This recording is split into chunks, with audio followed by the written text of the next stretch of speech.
So welcome, Marsha Shaw. So good to have you with us this weekend. And thanks for taking the time to be able to come on and share with us your journey as a quartetter and a chorus member and a barbershopper, long-time barbershopper, I remember. Tell us, how many years have you been barbershopping? 54 years. No way. Yeah, I know. And it's fun because I meet so many people that say, oh, I wish I would have learned about it sooner. And so I feel blessed that I did have family that was involved. Yeah, that's really important to, I remember Dick Van Dyke one time, he was at our convention. He was our honorary guest, and he, as you know, some people may know that he has a television show where he has a quartet. And he stood in front of 10,000 people, nervous, believe it or not. And the one thing that he did say was that his only regret was that he didn't discover barbershop earlier in his life. I mean, here's a man who's very experienced on the stage and in the movies. And the one thing he regretted was just not finding barbershop early. I was really blessed. I found barbershop at 16 because of somebody who sang in the church choir with me actually introduced me to barbershop. And next year, 2021, will be my 40th year with Harmony Incorporated. And I'm like you, I feel blessed to have had it all these years in my life. So along the way, I know, we've both sang in choirs, this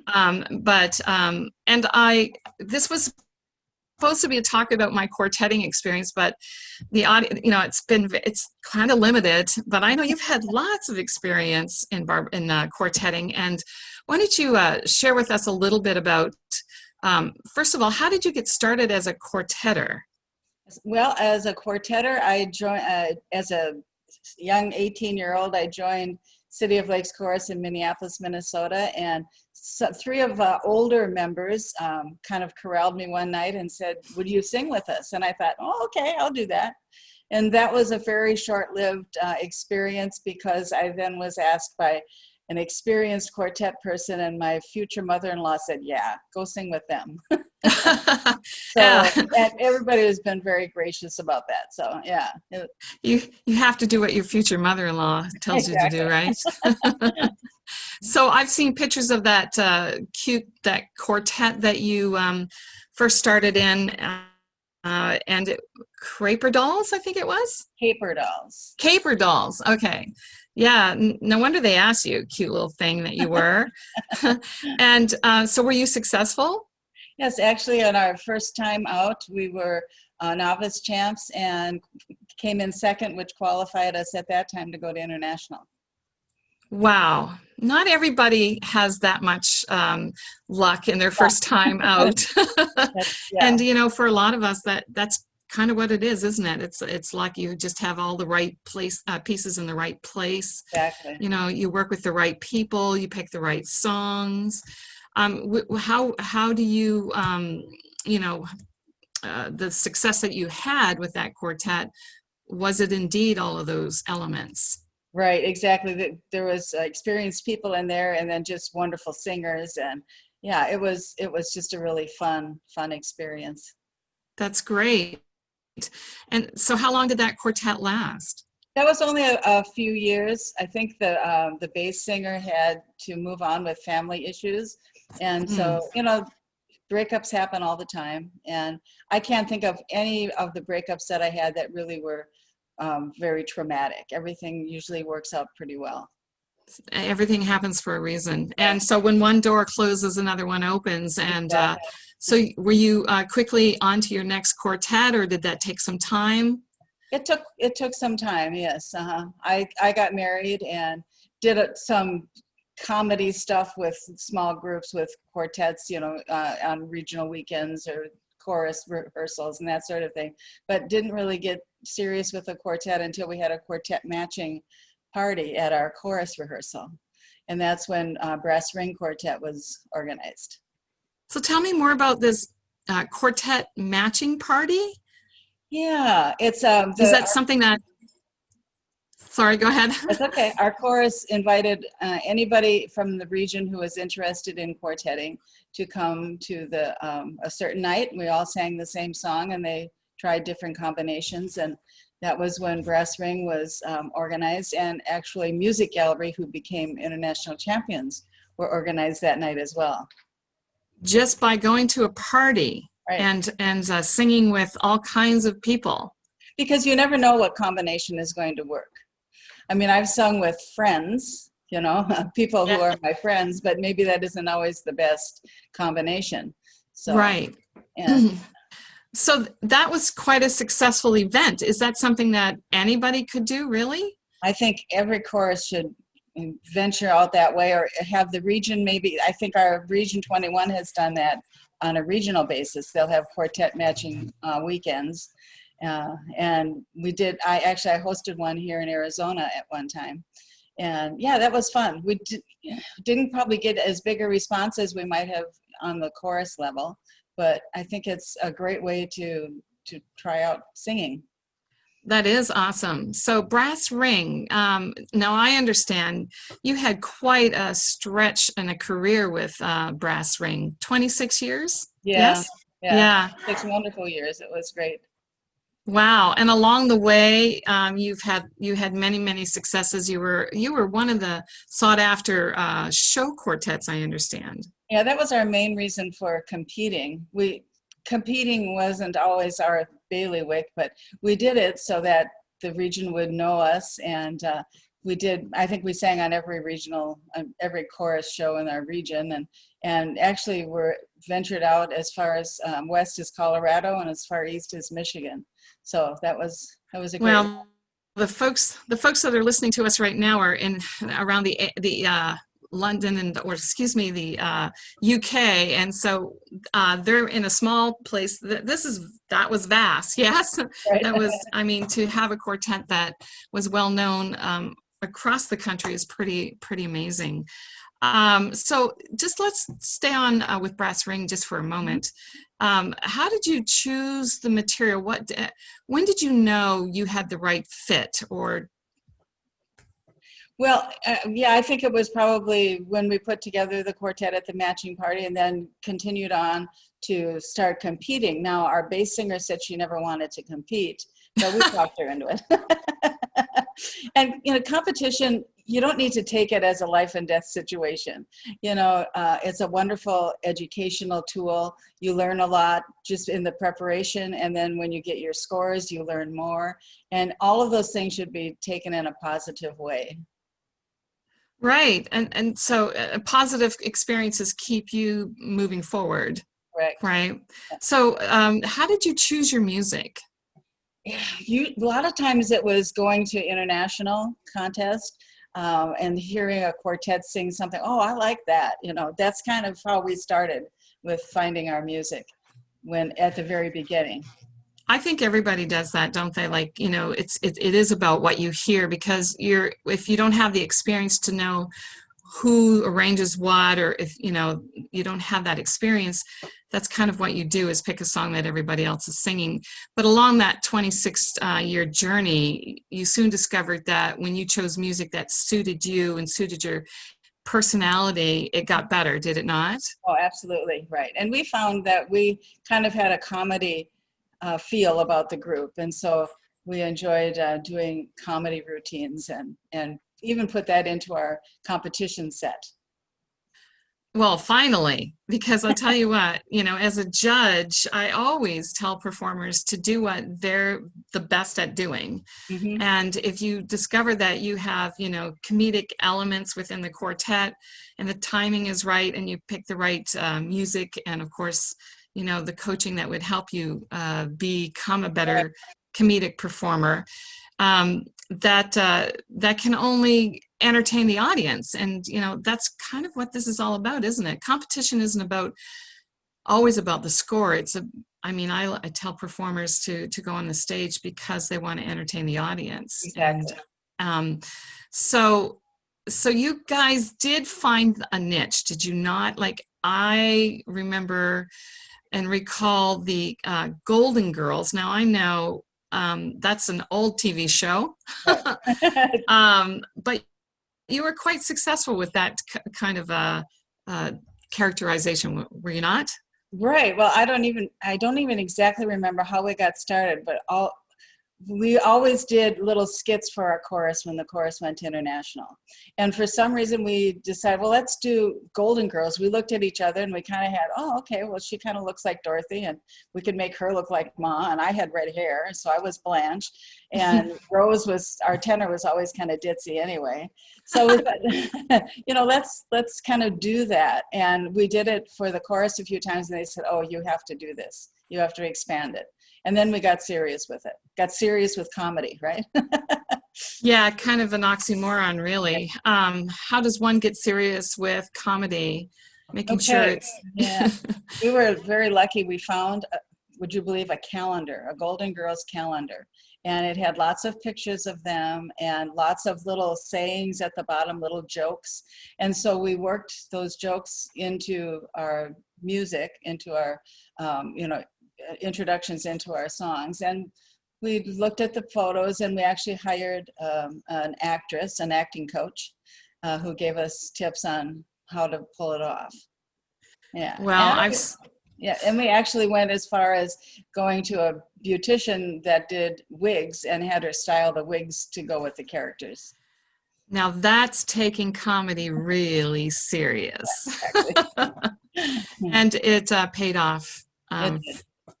you won 3 regional championship with brass ring, did you Right. not? Uh-huh. Yeah.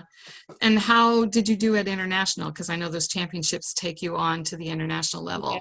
When we were never one of those top quartets, we always focused more on the entertainment value and we didn't really care. So we were, I don't know, we were probably down in the 30s. And, but one year we were contestant number 51 out of 52 in Orlando and we actually got a standing ovation. So, there you go. Entertainment is what it's all about.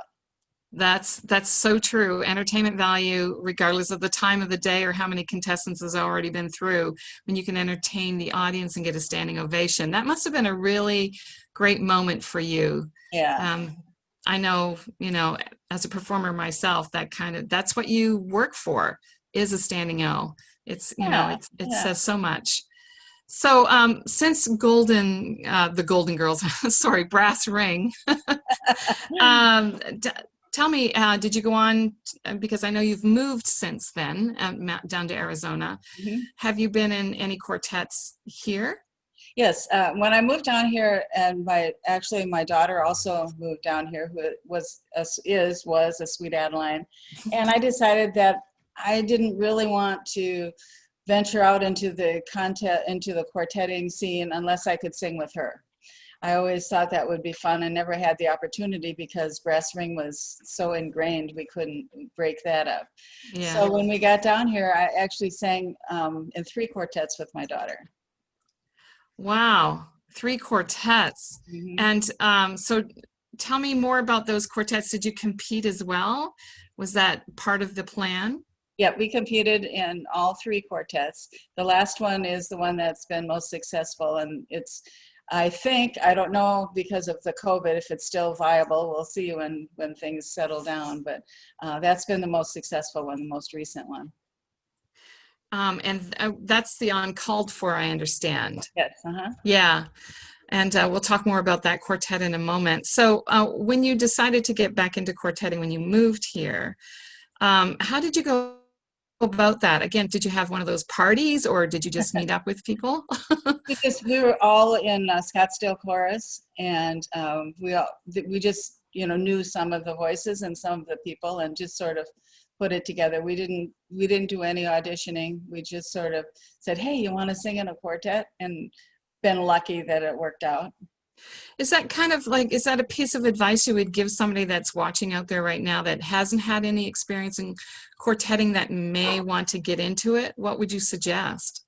Yeah, I think if you get to know the people and you are comfortable with them, that's a really good way to start. Then there's no intimidation as such.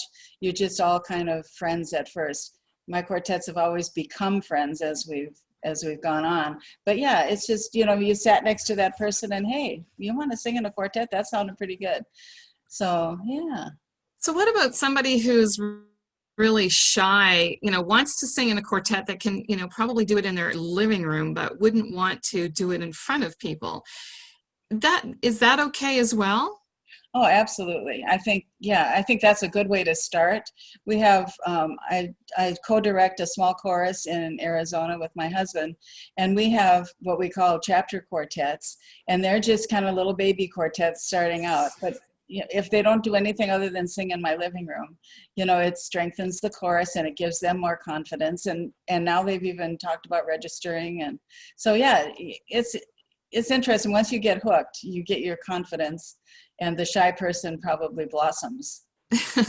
Yes, I've worked with a lot of performers that are shy in real life, but once they hit the stage, they turn into something else, and it's really good to see. So the chapter quartets, it would be a way to go as well. Not that you'd have to sing in front of anybody, but boy, just to be able to hear your own voice mix with other voices, it has got to be special as well. I mean, I know as a chorus member that it's a thrill to hear, people surrounding you singing the same part, and it's easier to follow that way.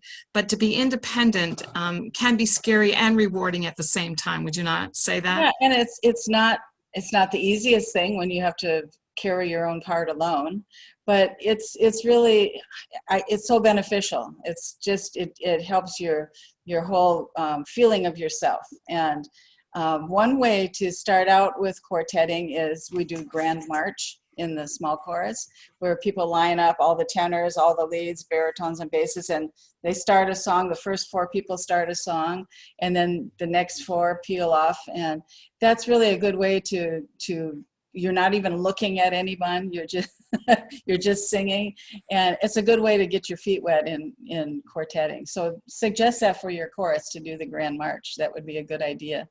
So another exercise. Yeah. Yeah, and if somebody didn't want to be the front person, or they got nervous by then, I do know the experience that somebody behind you will help sing your part. So again, you're never alone if you don't want to be alone. Right. There's always someone there that's going to chime in with you. Yep. Well, that's a great exercise as well. I know there was one exercise that we used to do in my chorus, is that when you got through the door for the evening, you would get a card, a deck of cards, and they would say, okay, all of the fours come up front, and hopefully there were 4 different parts. And that's another thing too, is just, have fun during the evening to break up the rehearsal, as well as just a little bit of quartetting in there. And I think once you get used to the fact that you're going to actually have to sing alone at some point, that again, you start to build a little more confidence. And and that's also, when you're preparing for contest and you're going to sing for your chorus, that's the scariest thing in the world, you know. But yet they're the people who are the most supportive, and they want you to succeed, but for some reason it gets in your head. So try not to let that put you off from competing. And those experiences are going to be terrifying, but once you get on the contest stage, it's totally different. It's a much more relaxed situation, which doesn't make any sense at all. But it really does seem to be a lot easier. Yeah, I think that is the toughest crowd to perform for, isn't it? Your peers. Yeah, and they're happy for you. They're excited for you. Of course, they're sitting there with big smiles on their faces, and you guys are going, like this. Yeah, I've been there. I know what that's like. So my last quartet that it was a long distance quartet. That's another thing we should talk about, is long distance quartetting. And they were way up in the New Jersey, New York area, and I'm down here in Arizona, and I would fly up and meet with them. And I wanted to do this because of an experience that I had with your quartet, the Uncalled For. I actually filled in as bass for your quartet on a show, which kind of triggered my desire to want to do this more. And so somebody else had, well, thanks. Oh gosh, it was so much fun singing with you guys, you and Kathy, your daughter, and I loved the experience. Anytime you need another bass, just give me a call. But so my long distance quartet, it was fun I loved being with them. We would spend all day, you know, because of the distance, you'd spend more hours at one time. And our very first time on a stage, and because I'm a judge, here I am walking out on the stage, and I have to look down at my peers, and I'm going, oh crap. Yeah. Okay, they're there, and now they're judging me. And I didn't get nervous about that for some reason, but I got so engaged and so involved in my performance that I lost my place. Oh, And I know, and I thought, and this was during contest, and I thought, you know how your life flashes in front of your eyes? Like it flashed in front of my eyes. And the funny thing is that it was like, I thought it was long. I thought it was forever. I forgot 4 words, you know, a phrase. yeah. And but I jumped back in and finished the song as if nothing had gone wrong, you know. But I got off stage and I cried because I felt so bad. I let my quartet down. And in fact, when we finally got to the evaluations, and I'd said, okay, so how much did that event cost us, you know? And the judges were very kind and said, you know, hey, it was a blip. Yeah. You know, it was just a blip in the performance. And as an experienced performer in other genres, I know what that's like. Mm-hmm. And it really, you know, but in the moment, it felt like the biggest, you know, crashing down on me, letting my quartet down and everything. So even the best and the most experienced performers have, you know, make mistakes on the stage. And Oh, absolutely. That's the beauty and the terrifying part of live performance. yeah, absolutely. Well, you know what, as they say, the show must go on. It was kind of what I was saying to myself in the moment. It's amazing how much was happening in there. I remember my baritone absolutely lost the tag one year in contest, and we get off stage, and this wonderful comedy MC that was in our region came up to us, and she looked at the 3 of us and she said, "You guys looked beautiful." And then she looks at the baritone and she says, "You dumb shit." Oh gosh. That was it kind of put us all at ease. Okay, Yeah. that's all it was, you know? Yeah, that's all it is. It's just a blip. So we did learn though, to bring our music with us to contest after that, because in warm-up she couldn't remember it, and we thought it'll happen, it'll be fine, but we didn't have our music with us. You know, you just never know. So bring your music to contest. yeah, that's a good idea. So let's just go back to the Uncalled For a moment. Okay. The quartet that I filled in bass with you. Now, there's a little bit of a history with this. Not only are you singing with your daughter, but tell us more. My mother-in-law was in this quartet called the Uncalled For in the 50s, back in the 50s. They actually competed at International in 1961. And they were mostly a comedy quartet, which is kind of funny. And my daughter and I decided after singing in 2 quartets together, when we formed this 3rd quartet, we were going to pay homage to our mother. And so we called ourselves the Uncalled For. And did you do comedy the same as them? Nope. No, No. Right. And I'm asking this question because as if I didn't know. I know you didn't do comedy. Yes. But you did do comedy with Brass Ring. So yeah, so she's paying homage to her grandmother and you're paying homage to your mother-in-law. How wonderful is that? Yeah. Now I understand that even though you're not doing comedy like they did, you do have one little element that you've kept from them. And I know you don't have it, but I'm hoping that, we'll be able to show a picture that they carried around a little case. It was like kind of a makeup case? They're like hat boxes. Back in the day, they were like hat or train cases, I think they call them. And so we thought we've got to do that. So I went on the internet and found these little pink train cases, and we put picture of the quartet inside, and we lined it with fluffy material, and actually we use those as our purses when we go with that quartet. And it's sort of a conversation starter, and we have the Uncalled For on the boxes, and so it's been a lot of fun. It's a way to kind of tell our history quickly.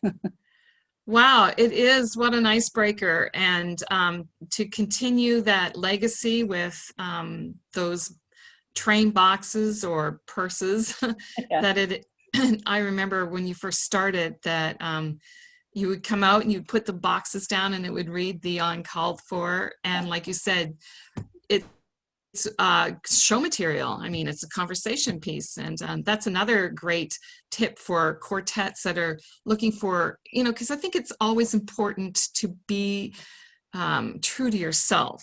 Right. This wasn't something you made up. This was real. So it was easier to talk about. Hmm. And, and I find that show material is easier when it's something that you can relate to. Right. You're very personal, and you're sharing with the audience. You're not talking at them. Yeah, that's right. Mhm. So right now, as you said, I don't know with this COVID thing happening, how the quartet is going to survive. Tell us a little bit about rehearsal. Have you been rehearsing, or have you been Zooming, or? Well, we Zoomed a few times at the beginning, but as that goes, you kind of, what are you going to say?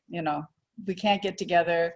And our bass is in California, our tenor is in Texas, and the baritone and I are here in Arizona, and she's very cautious and not interested in getting together at all until a vaccine is in place. And so we're really on hold, and who knows, we don't know what's going to happen.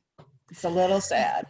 Yeah, I'm sorry, I don't mean to evoke emotions, but so long distance quartetting, again, it really doesn't offer the opportunity. If you were here, if they were all here, do you Yeah. think it would be easier? Oh, definitely. Yeah, definitely. Yeah. Long distance has its advantages and disadvantages. I mean, you get together for a whole weekend, and that's been a lot of fun. We've been out to San Diego several times, and we went to the zoo, and so we did some other things. And so long distance can be fun, but it is challenging. Yeah, I can relate to that for sure. Yeah, you really have to be So in the independent. meantime, independent learners absolutely learn because you have nobody to work with when you're on your own, Right. unless the lead sends an audio that you can sing along with, which is, to get the interpretation. Mhm. That's kind of a good tip for those who are listening. How do you deal with a long distance quartet when you can't always be together, but you plan such big weekends that when you are together, it's adding it all up, it's kind of like a month's rehearsal in one Right. shot. Well, and like I said, the baritone is in Arizona as well. And so she and I have gotten together and actually worked with Grant Graham quite a bit, just duetting. And that strengthened the quartet, because then we were very secure and we could share the experience with them when we were together. Yeah. So not being together has been difficult. I understand that. But in the meantime, have you been singing? Yes. I sing in a mixed quartet with my husband called Mixed Metaphor. And that's been such a blessing, because it's keeping our voices active, and it's something we get to do together. So that's been a lot of fun. So you've been duetting a lot? Oh, Because yeah. he sings bass, right? And you sing the lead part. Right. So we spend a lot of time in the dining room. That's awesome. So, what kind of advice would you give a quartet right now that is struggling, not being able to get together? Is there any advice you could give them? Boy, that's a tough one, because there doesn't seem to be any kind of a solution where you can actually sing together.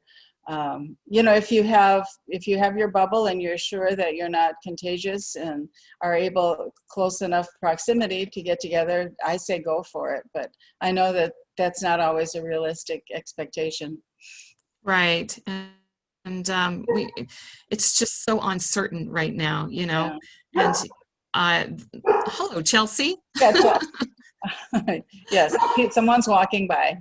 Oh, But yes. I think the thing that really set us all back is having our regional contest, from next year canceled, because that was always kind of the ray of hope looking forward, and now that's been canceled, and you kind of wonder, wow. I know.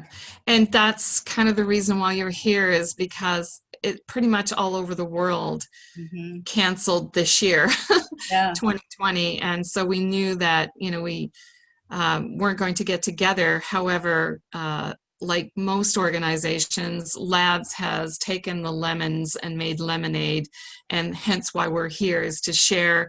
You know, it has given us a lot more opportunity to communicate, even though it's through Zoom and it's not as personal as some of us like to be, you know, with people. It's still a great way to stay connected, stay engaged. Right, and we're doing that with our small chorus, West Wind Harmony, here in the West Valley of Phoenix, and we've been having the opportunity to have more education.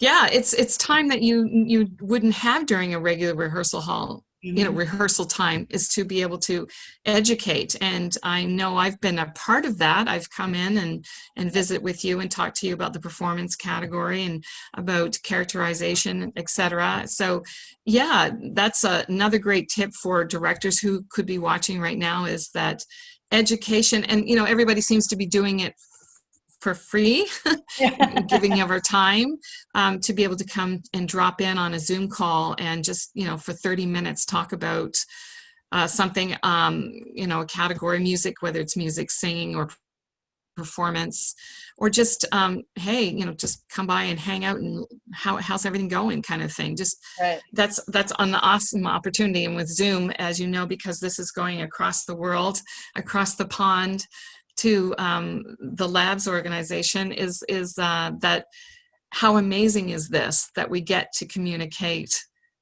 from any place in the world. Right, yeah. In fact, this weekend, or today, tomorrow, and Saturday, Sweet Adeline International is broadcasting their virtual international contest. So people over in the UK can probably tune in, go to the Sweet Adeline International website, and I'm sure there's a link there to tune in. They would, but this is being broadcasted about 3 weeks later. And this is LABBS virtual. Big weekend. That's what they're calling it, is a big weekend instead of a convention. As I was telling them earlier, I was planning on actually going to the LABBS convention this October. However, well, here I am. Here we are. But you know what? Count your blessings, right? I just believe in counting our blessings. So before we finish up with this wonderful interview, my gosh, I think I've learned more about you in this last 30 minutes. More than you wanted to know. No, not true at all. We talk a lot, and it's I have to tell the people out there that, Marsha, you're the one who actually taught me how to place rhinestones on my stage costumes. Blinging is very important.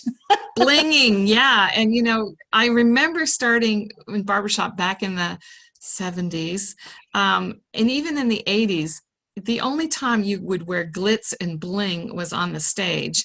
But nowadays, it's everywhere. It's like all the shirts have them, and it's nice to be able to do it on your own and not have to depend on buying something with bling. You can actually do it on your own. So if anybody out there wants some tips, I'll give you Marsha's email, and she'll, hey, we could have a Zooming session with just learning how to bling things, right?